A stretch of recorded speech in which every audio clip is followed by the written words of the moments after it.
Race 5 at Ascot is the Perth Racing Young Membership Handicap over 1100 metres. It jumps at 3:17, and the horse in focus for this event is the 5 Beautiful Mind, last seen midweek here at Ascot. The back of the leader coming into the home straight. Pike hasn't moved yet. Beautiful Mind at the 200, led by 2 lengths Vega Dior. Down on the inside, Friars Fancy's beginning to run on, but she's off and gone, Beautiful Mind. She's careering away from them. Much too good. Came off a great freshen, and Beautiful Mind toyed with them. Won by 3.5. Beautiful Mind resumed after a short let-up with William Pike on board, went straight to the front. Interesting to note, there was no real support late for this galloper on the day, but it won quite easy in the end, defeating Vega Dior by 3.8 lengths. Dan Stake jumps on board for Wednesday, and I suspect he'll try the same trick, go straight to the front, run along at even sections, and prove very difficult to run down.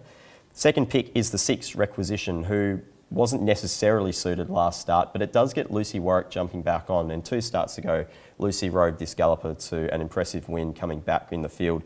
The gate is a little bit tricky from 10, so I suspect they'll take the galloper back and just let him flood home at the end. The 2, Shania Style, is a very strong galloper and has some very nice form lines. I guess the only query for me is the gate does position it in the breeze on the outside of Beautiful Mind, and it does have a bar shoe on the near side 4, so that's a little bit of a watch and wait for me. And the 1 is my 4th pick, Don't Fuss, who resumed with a really nice performance, but the unknown for me is the young apprentice from Tasmania, Graham, who will be riding. He might need a little bit of luck from gate 2, but for me, the 5 on top, Beautiful Mind, from 6 Requisition, the 2 Shania Style, and 1 Don't Fuss. Race 6 at Ascot jumps at 3:52. It's the Rentokil initial handicap over 1200 metres. The horse in focus for this event is No Mean Feat, last seen running second at Ascot. Marmora into the straight, No Mean Feat. On the outside is Madrid Centro, and now Tycoon Legend down the outside, but No Mean Feat kicks with 100 left to go. No Mean Feat the leader, Tycoon Legend, Tycoon Mikado coming down the outside. They're going to reach the line together, and it's Tycoon Legend. No Mean Feat is a horse with its own issues, most of them physical, but it does get the bar shoe off in this event, and Sean McGruddy sticks from a very suitable gate. It just maps to go straight to the front, and Shooter is one of the best front-running jocks in the state right now. So for me, the horse has clearly the best figures coming into the event and should prove very difficult to get past. The 2 is my second pick, Family Discussion, who again doesn't draw particularly well for this event. Again, Chris Graham, the Tasmanian apprentice, is on board, so he'll need to do his best work from 9, but if he can get it into a nice rhythm early, it will be one of the best suited, especially dropping back to 1200 metres. 4 Action Figure is another horse that's been ridden by an apprentice, this time the Queenslander Nofdurft, who does look like he'll need a bit of luck from barrier 1, but again, it's a horse that likes to flash home at the end, so if he can get some rhythm, get some momentum coming around the corner, it will be one of the strongest late.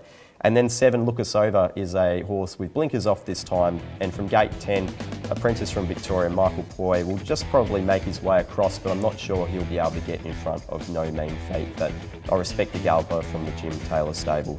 Overall, the 1 on top, No Mean Feat, from 2 Family Discussion, 4 Action Figure, and the 7, Look Us Over. Race 7 at Ascot jumps at 4:30. It's the National Apprentices Challenge over 1800 metres. And the horse in focus for this event is the 7 Langley, last seen at Pinjarra. Bentley's brother, followed then by Master Pearl. My Kind of Music led flattening out. 300 left to travel though from on the outside Langley. In back behind those, Technical Limit, followed further back Melrose Beach, not travelling at all well. Langley reaches the lead though. 150 to go. Rosie Reddress, Master Pearl, Benny Bow, then Combat Ready, but it's all Langley. Langley's pulling right away, and Langley goes on to win untouched by more than 2 lengths. Race 7 is the National Apprentices Challenge, and this has a whole heap of queries, most of all that every horse is being ridden by an apprentice from around the country. That does throw up a few queries as to where they get in run, and Ascot is a particularly tricky track for visiting jockeys.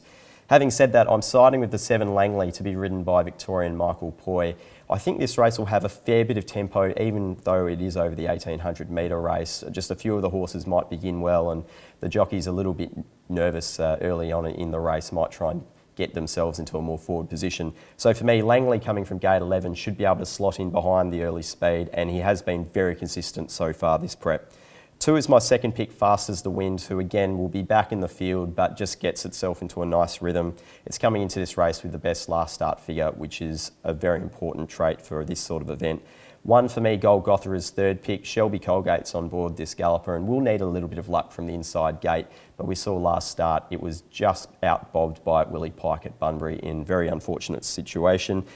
Fourth pick is the 4, Send My Love. It will go back and trip from the 2000 back to the 1800, and there was a reasonably solid race, so I think that's probably the best ground in coming into this event, but it is a horse that only wins on its day. It needs a few things in its favour.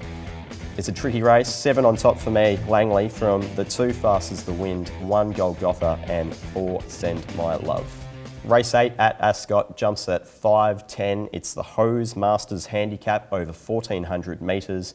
And the horse in focus for this event, last seen at Ascot, is Yeah Bravo. And then after 2 lengths came Friars Fantasia running on. Rogan sent behind them. Reef Keeper, it shifted off the fence, and now Lady Sass gets the run. And nearing the 100, Lady Sass shot through Friars Fantasia from last King of Judah, but she's taken the short way home. Just had to be a little patient. Much too good. Yeah Bravo is coming out of a 5th placing behind Lady Sass, who has returned in very good form indeed so far this preparation.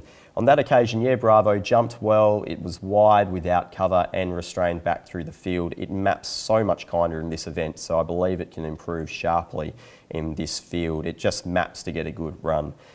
The 11 on top for me, from the 10 Wanted Desire, who just assaulted the line last start. It was really strong, got momentum at the right time, and its last 400 was excellent indeed.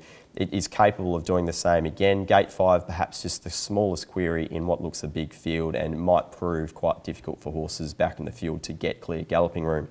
The 8 3 Sun has the blinkers on board for its first time so far and seems to just map a whole heap better. It's been jumping from inside barriers, and for a horse that does get back in the field, this looks far more suitable from a wide barrier, and Julian Cockatagelo has a good association with this horse. 4th pick, well known to us here on the box seat, it's Lord Ludlow, the 1, who just maps to go straight to the front, and if Jason Brown gets his way in front with cheap sectionals, it will be quite difficult to get past, but I think having said all that, Yeah Bravo maps to get the drop on it. The 11 on top for me, Yeah Bravo, from 10 Wanted Desire, the 8 3 Sun and 1 Lord Ludlow. That brings us to best bets for me. Hopefully we're getting off to a flying start with race 1, number 3, Black Fury, and then race 6 on the card with the 1, No Mean Feat. That's it for us here on the box seat. If you're keen to keep up to date with us at Perth Racing, follow us for all the news on our website or on social media. I'll be back later in the week to preview the Saturday card at Ascot Racecourse. Until then, go well.